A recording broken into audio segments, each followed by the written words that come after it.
Halo semuanya, selamat datang di sesi bedah materi kita hari ini. Kalau Anda peduli sama arah masa depan pendidikan anak-anak kita, wah, Anda ada di tempat yang tepat. Hari ini kita bakal membongkar habis satu kebijakan yang benar-benar masif dari Kementerian Pendidikan Dasar dan Menengah, yaitu Permendikdaspen nomor 13 tahun 2025. Kebijakan ini tuh merombak total struktur kurikulum kita, dari tingkat usia dini sampai tingkat menengah loh. Tapi sebelum kita masuk lebih jauh, coba deh kita renungkan satu pertanyaan krusial ini. Apakah sistem pendidikan kita sebenarnya udah siap ngadepin kompleksitas masa depan? Nah, pertanyaan inilah yang nyatanya jadi motor penggerak utama di balik perombakan kurikulum nasional kita. Dunia berubahnya cepet banget kan? Dan pastinya, pendidikan kita harus bisa beradaptasi dan ngejar ketertinggalan. Oke, dokumen aslinya memang lumayan tebal, tapi tenang aja, ini peta jalan kita biar gampang memahaminya. Kita bakal mulai dari visi baru pendidikan 2025, lanjut ke konsep pembelajaran mendalam, lalu 3 pilar utama pembelajaran, struktur baru kurikulum, dan terakhir, yang paling bikin penasaran, menyambut era coding AI. Kita langsung masuk ke bagian pertama ya, visi baru pendidikan 2025, yang ngebahas tuntas soal fondasi filosofisnya. Kalau kita ngomongin kurikulum baru ini, kita seolah diajak napak tilas kewarisan budaya kita yang luar biasa. Ingat dengan Bapak Pendidikan kita, Ki Hajar Dewantara. Visi taman siswa beliau itu menegaskan kalau pendidikan tuh harus memerdekakan dan berpusat pada kemandirian anak. Filosofis sistem Among, yaitu asah, asih, dan asuh, benar-benar jadi jangkar dari kebijakan modern ini. Jadi ini bukan sekedar teori usang ya, ini justru jadi jiwa dari kurikulum yang baru. Dan yang bikin salut, kebijakan ini tuh dengan brilian merangkum kebijaksanaan dari berbagai pahlawan bangsa kita. Bayangin aja penggabungan gagasan ini. Ada ide KH Ahmad Dahlan tentang perubahan sosial, digabungin dengan nilai adab dari Syekh Azhar Nuji, terus ada jalan pembebasan ala Romo Mangunwijaya, disempurnakan sama kemampuan analisis tingkat tinggi dari Ki Bagus Hadikusumo, dan pastinya penghormatan luar biasa kepada guru dari KH Hashim Asy'ari. Ini benar-benar upaya nyata buat ngebangun masyarakat progresif, tapi tetap punya pijakan budaya yang kuat banget. Lanjut ke bagian kedua, kita bakal kupas tuntas apa sih sebenarnya konsep pembelajaran mendalam itu. Jadi, istilah pembelajaran mendalam atau deep learning di sini tuh bukan cuma soal transfer ilmu dari guru ke murid yang ujung-ujungnya disuruh hafal mati. Sama sekali bukan. Ini adalah pendekatan holistik yang benar-benar nempatin siswa sebagai pusat dari pengalaman belajar. Fokusnya adalah gimana kita memuliakan murid dan memberdayakan mereka sepenuhnya. Di kurikulum ini, keseimbangan diri manusia dibagi ke dalam 4 konsep olah. Di satu sisi, kita punya olah pikir, buat ngelatih kecerdasan adaptif, dipadukan sama olah hati untuk ngebentuk etika dan moral. Terus di sisi lainnya, ada olah rasa buat ngembangin empati dan estetika, plus olahraga buat kesehatan jasmani. Harmoni dari keempat elemen inilah yang jadi kunci utamanya. Nah, mungkin Anda bertanya-tanya, ujung-ujungnya 4 konsep olah tadi buat apa sih? Jawabannya ada di 8 dimensi profil lulusan ini.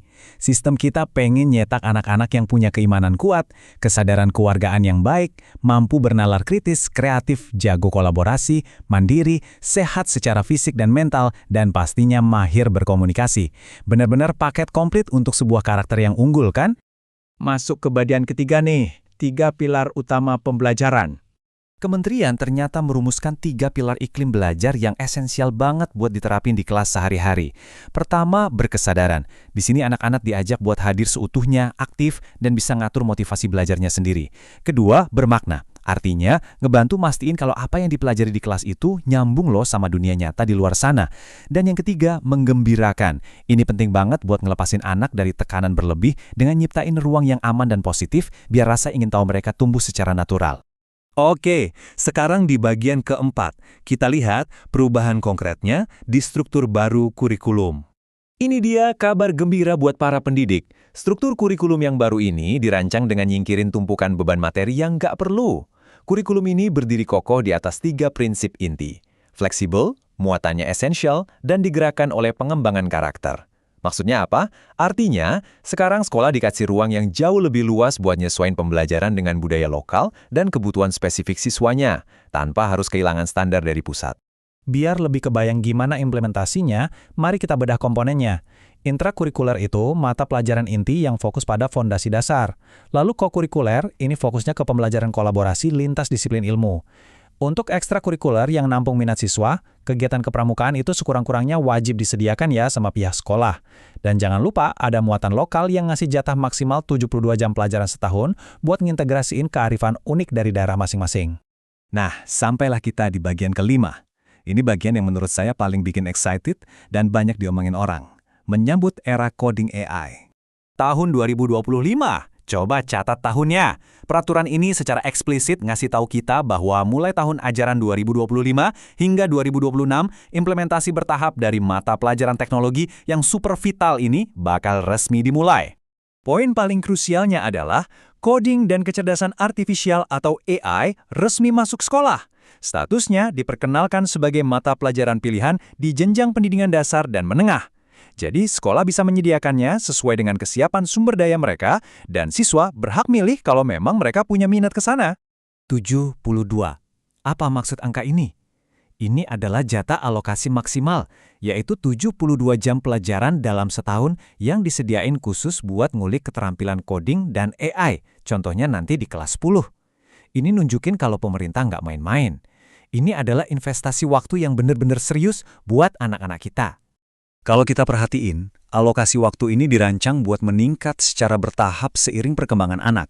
Buat anak SD di kelas 6, jatahnya 64 jam pelajaran per tahun. Terus pas naik ke SMP kelas 7 dan 8 sampai ke kelas 10 SMA, porsinya naik jadi 72 jam pelajaran. Pendekatan ini tuh mastiin anak-anak kita bisa ngasah skill teknologinya pelan-pelan secara progresif, jadi mereka nggak kaget atau pusing dijejali data teknis sekaligus. Sebagai benang merah dari paparan kita kali ini, kurikulum 2025 ini ibarat mengawinkan dua dunia yang berbeda. Di satu sisi, kurikulum ini dengan berani ngejawab tuntutan masa depan yang serba digital, dengan ngasih literasi coding dan AI. Tapi di sisi lain, akar pijakannya tetap menancap sangat dalam pada etos, adab dan kebijaksanaan kultural dari para tokoh pemikir terbesar bangsa kita. Keren banget kan? Dan sebagai penutup sesi bedah materi kita hari ini, saya mau ninggalin satu pertanyaan yang menantang. Kebijakannya sih udah diketuk palu, tapi eksekusi nyatanya ada di tangan kita bareng-bareng. Nah, pertanyaannya, gimana cara Anda, entah sebagai pendidik, orang tua, atau bagian dari masyarakat, buat ikut nyiptain lingkungan belajar yang menggembirakan dan bermakna ini di rumah atau di kelas Anda sendiri?